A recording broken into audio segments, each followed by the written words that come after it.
чемпион мира.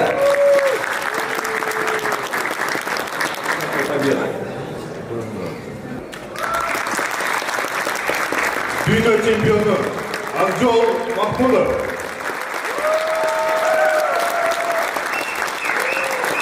Dünya çempiyonu Yulaman Sasabekov. Polo medalinin iyisi Amantur İsmailov.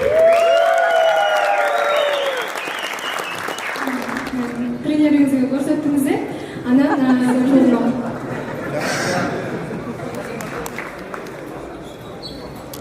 Эта победа, я считаю, независимо, что в России не участвовала, я не скажу, что чемпионат мира был очень слабый. Он был очень сильный, во-первых.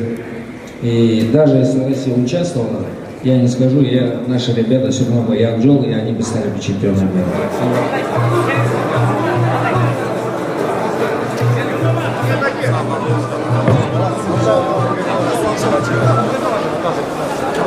Dah, gini sedikit.